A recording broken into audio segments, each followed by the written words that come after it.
ए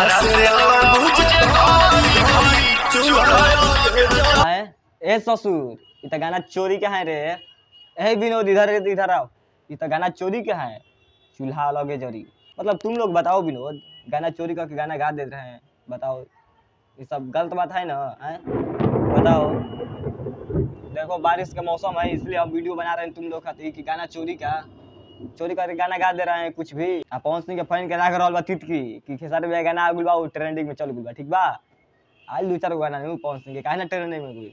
training की जाए खातिर बाबू जंगल के शेर एक खेसारी भैया, ठीक बा, राजा हवन खेसारी भैया, राजा हवन जंगल के शेर के, ठीक बा। देखो विनोद बात ऐसा बा कि जो वीडियो देखेला नहीं पवन भैया के, ठीक बा, तो मतलब एकदम साफ नहीं खे, दिमाग उमाग नहीं खे हैं, चूल्हा लगे जरी। तो देखो विनोद बात ऐसा बा कि हम ना जानते रहे कि गाना चोरी का। इंस्टाग्राम पर कुछ लोग मैसेज के लिए आप है हमारा, ठीक बा, कि भैया ये तो गाना चोरी का है, पवन सिंह गाना चोरी करके गा दिया है, ऐसा वैसा मतलब कुछ भी। तो चोरी गाना है तो हम तो कहबे करेंगे कि चोरी गाना है, ठीक है विनोद। तो देखो बात ऐसा बा कि पवन सिंह गाना निकले बहुत ठीक बा, गाना हम सुनला नहीं बहुत अच्छा बा, चूल्हा लगे जरी।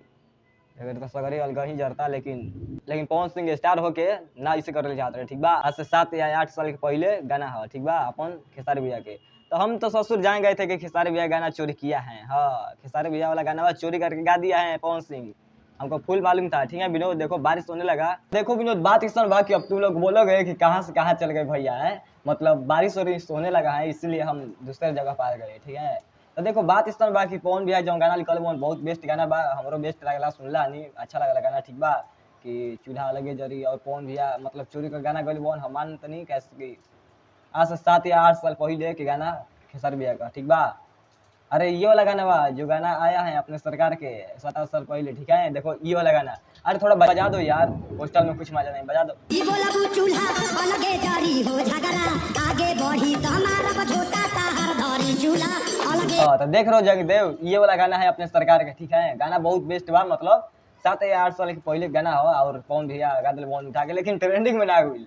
हम ये कहब कि ट्रेंडिंग में ना गइल तो ट्रेंडिंग के स्टार खेसारी भैया होन तो जाके माने के पड़े, ठीक बा। पवन सिंह के फैन के टिटकी लागल बा कि खेसारी भैया गाना आउल। हां डर रहे हैं सब लोग कि खेसारी भैया गाना आ गया रे, ट्रेंडिंग में गाना चल गया, विरोधियों के लहकता पीछे वाला, ठीक बा। हाँ ऐसे जरे के पड़ी, ठीक बा विनोद। तो देखो बात इसन बा कि अपन सरकार के जो गाना आइल बा अभी फिलहाल में गाना आइला कल अपन सरकार के, ठीक है। तो देखो अपन सरकार के एक ठो गाना आइल बा कल सुबह में, गाना आइल अपन सरकार के, गाना बहुत बेस्ट बा, मतलब धनी हो त्योहार धन ऐसे कर गाना बा, शायद गाना बहुत अच्छा बा और 1 नंबर पर ट्रेंड कर रहा बा।